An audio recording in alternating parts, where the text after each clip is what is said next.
All right, we are live. Hello, hello, everyone. Welcome to today's webinar. It is the top of the hour. I will stall for maybe just 15 more seconds, and then we'll go ahead and get started, welcoming a few more people joining as we get started here.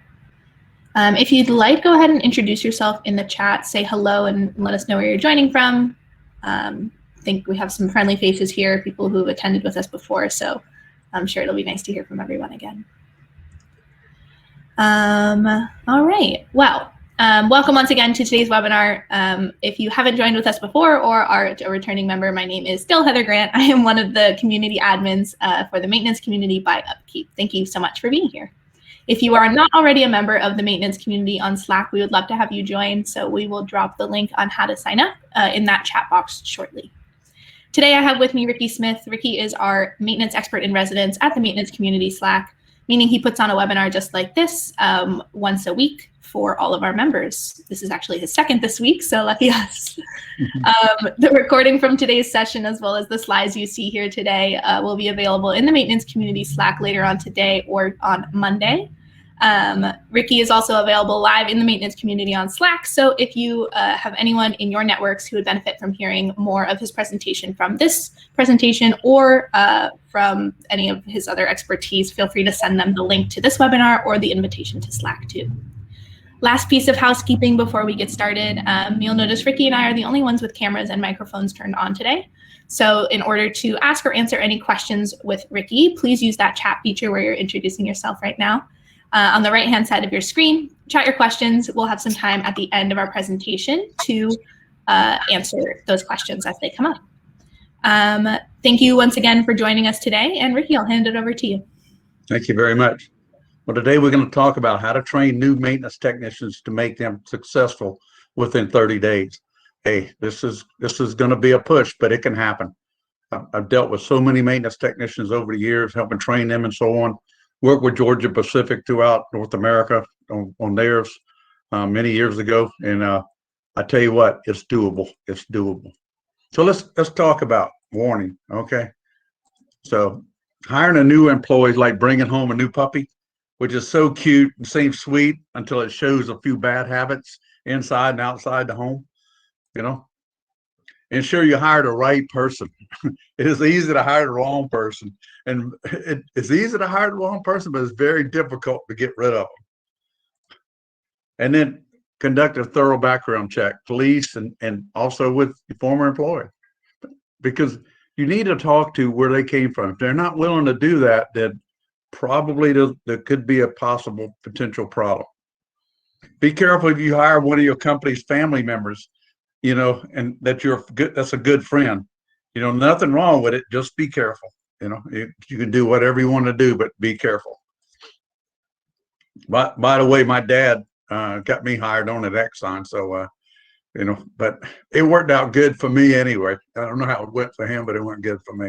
I always say when you're hired, you pledge allegiance to the company's leadership and owners. So when you come to work at a company, you come pledging allegiance to that company to do the best you can, to do everything you can to make this company profitable. I believe that.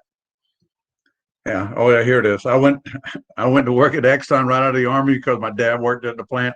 Okay, so I'm one of those they hired. Okay, so what habit should a maintenance technician possess? Some of the 7 habits of highly effective maintenance technician. They has knowledge and follows best maintenance practices. Competent and best maintenance repair practices. Completes all planned and scheduled work to specification. When I say to specification, I mean following the procedure, making sure that they execute the work to specifications so we get a desired outcome. Always use the right tool at the right time. You know, believe it or not, I know this may surprise you, but I've seen people that when I go to look at, I like to look at people's toolboxes sometimes, and I've seen this quite often. They pull out this drawer and there's different size hammers in there, and I'm like, oh my gosh. So where are your box in and open end wrenches? Said, they're in this other drawer over here, but they're just kind of jumbled in. Okay. Maybe I'm missing something here. If a maintenance task cannot be completed to specification, he or she writes another work order to restore the asset to specification at a later date. And then always makes recommendations on, PM and corrective maintenance procedure changes, because, they're the ones that understand. That's why I used to like when my technicians, when we had a job they were going to go out to do, especially a PM or corrective maintenance, we gave them the last 30, 60, 90 days of problems with that equipment. And it was brief. That way they could look at it, and they were scheduled a time to look at it. Because I want them to know, okay, we're going out there doing PM, but we keep having a breakdown. What recommendation would you make to change that? Or we going out, we change this, but we have a premature failure. What will we need to change on that procedure?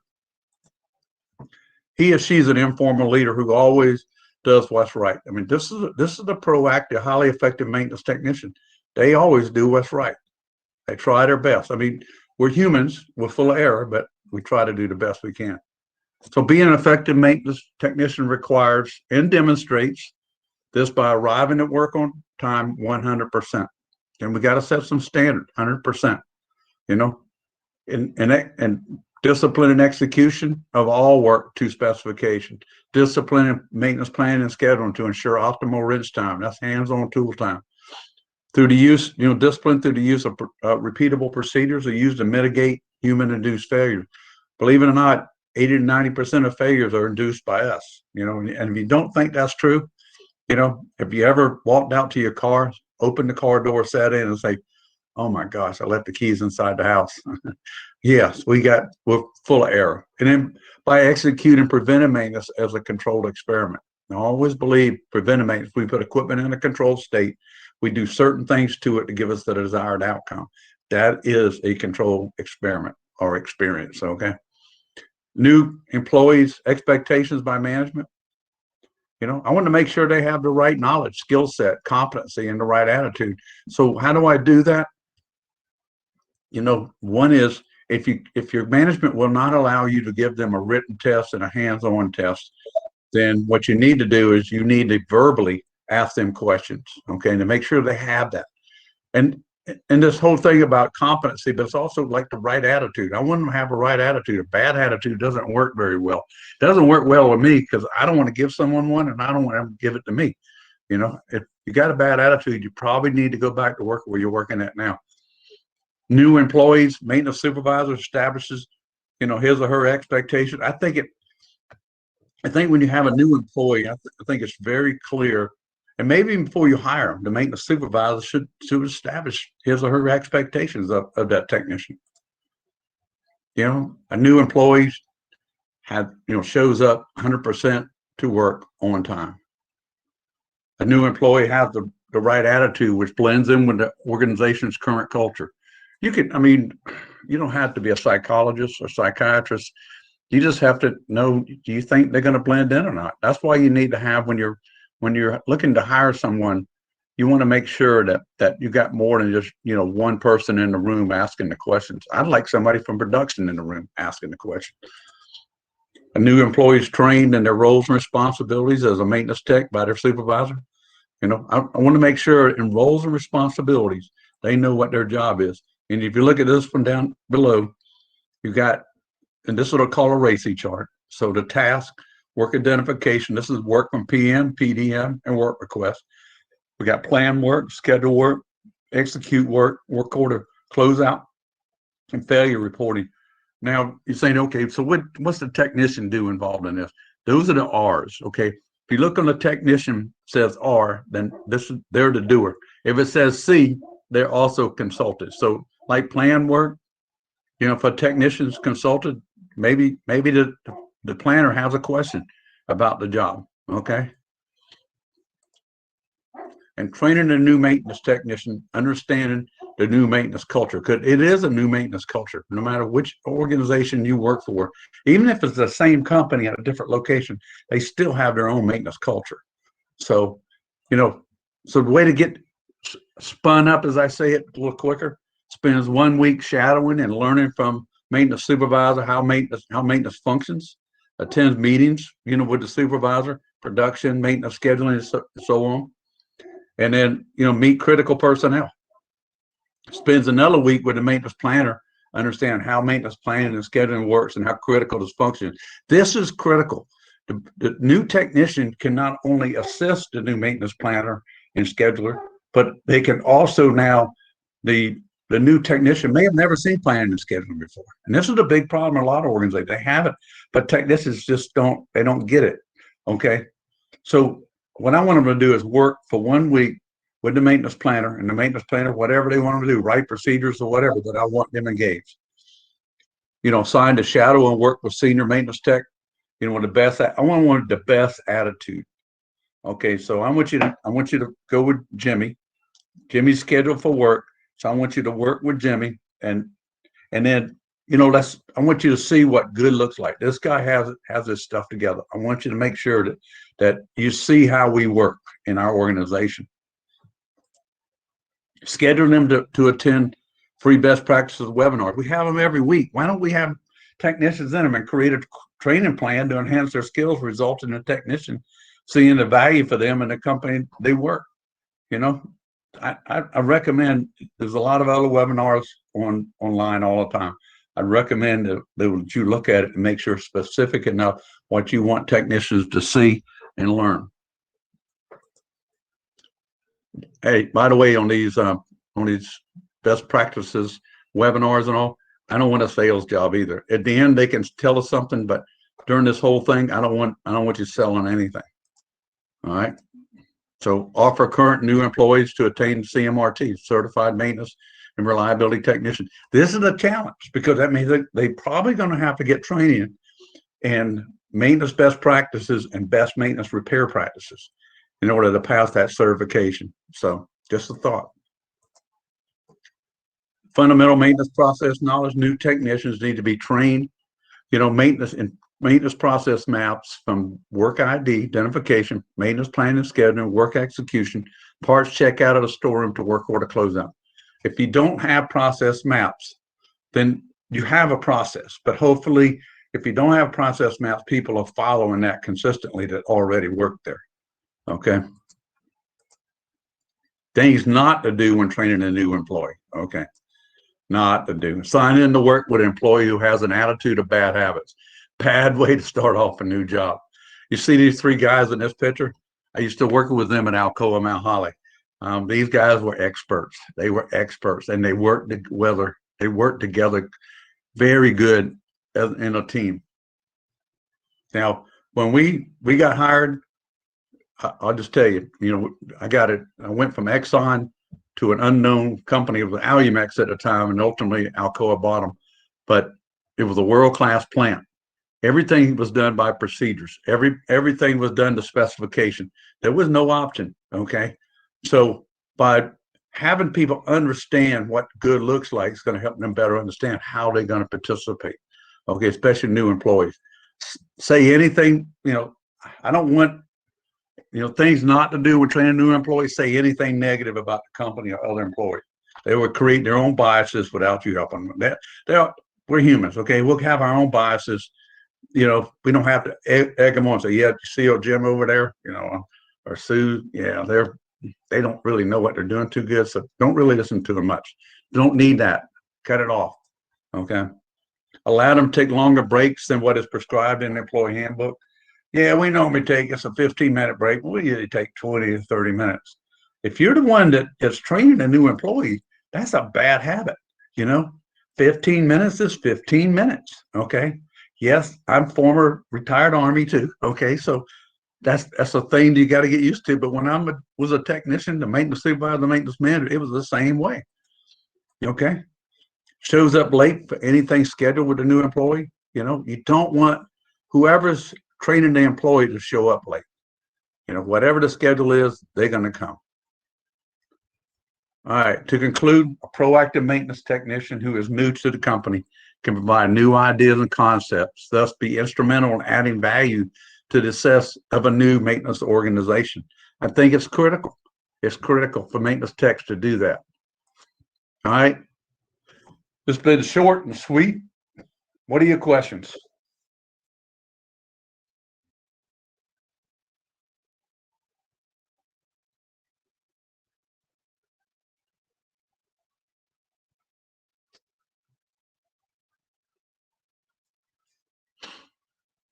Anybody got any questions? Getting any texts? Hello, sorry, my computer just froze as I was trying to come off mute. I didn't mean to leave you hanging there. We have one question here that says, how long is the procedure for hiring typically?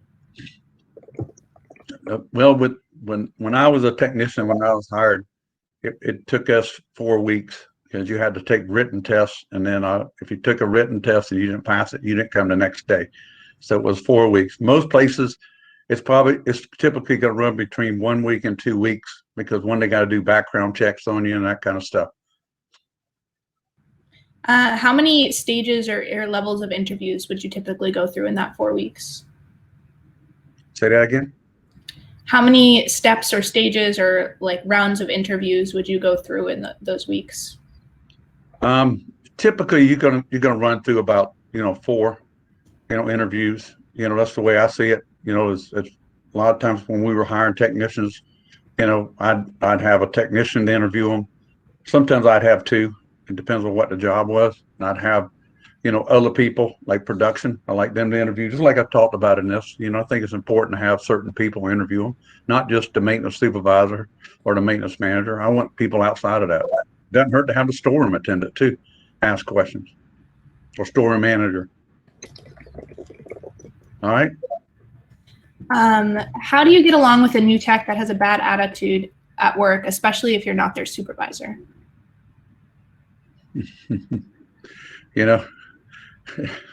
That's a good one because sometimes they hire a bad tech, it's got an attitude. And if that's so, you may have to just, take them over the side and say, hey, what's going on, man? I mean, why do you have a bad attitude? What is there something bothering you about what I'm doing or the company's doing or whatever? I mean, we can help them. If you're a maintenance technician, you just hired a new technician, got an attitude, you can help them, and maybe they're working at the wrong place. I don't know. All right. But next. How do you introduce the mindset of planned maintenance versus reactive maintenance? There's only one way you're going to transition someone. They got to go to training. That's why that on the top there, you see the best maintenance, best practices, and I teach the SMR body your knowledge with it, but the maintenance and reliability best practices are taught, and I think they need to understand what that looks like. What does good look like?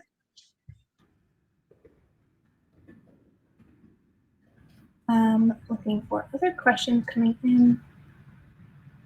Another question here, what questions do you explore that will validate that a candidate has a firm understanding of best practices? What kind of questions can you ask them in the hiring process? That's a good one. I like that. So here's one question that I'd ask, so what are your expectations from PM compliance? If PM compliance is high, but the equipment continues to break down, do you see it? Do you think there's a problem or something? If there is, what do you think it is? That's a good one. That's a good one. Another one may be to ask them, what happens if the equipment that you're working on has failed 3 times, but we still have a problem? What do we do about it? If the equipment, if I'm a technician and I'm back out as a machine again, that's failed again, and maybe we didn't find a root cause of it. So maybe the suggestion would be to the maintenance manager, would you allow me, let's write a work order, allow me the time to go in and troubleshoot this machine and find out what is the true root cause of the problem. All right, next. People generally jump to conclusion too quickly, especially during analysis on problems, and they seem to be missing patience. How do you enhance analysis as a component of a culture? You got to ask. It's very simple with the first one, because to start with, a root cause analysis, a lot of people don't understand all the different techniques. The 5 whys is a very simple one. Why did it fail? Well, it just broke. But why did it just break? Well, I think the operator's not operating equipment to specifications. But why is the operator not, operating equipment to specifications? Because they don't know. But why don't they know? Well, the training is not effective, or they have no training. And we could also turn that as a maintenance technician too, that same thing, spin it the other way. All right, what else?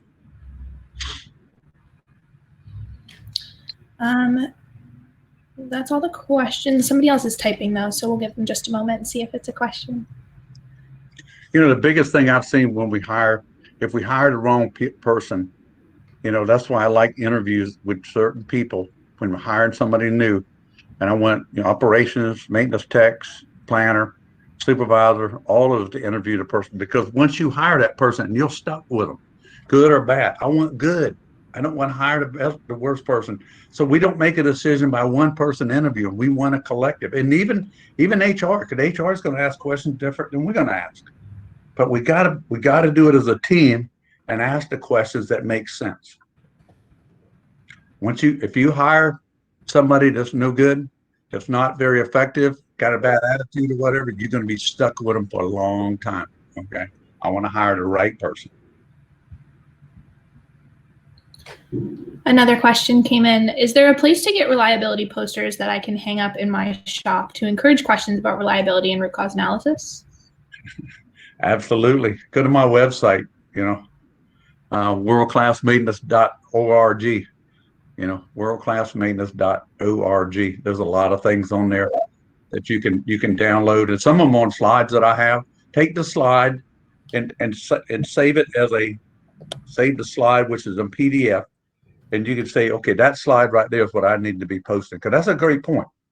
Show them something that's going to start the conversation. I've got toolbox talks too that I created that you post, and it gets people's attention. They read down and they're like, preventive maintenance optimization. What is that? Why do we do that? Oh man, it's a good idea. Maybe we need to do that.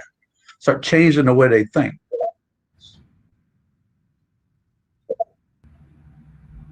Anybody else? Very nice.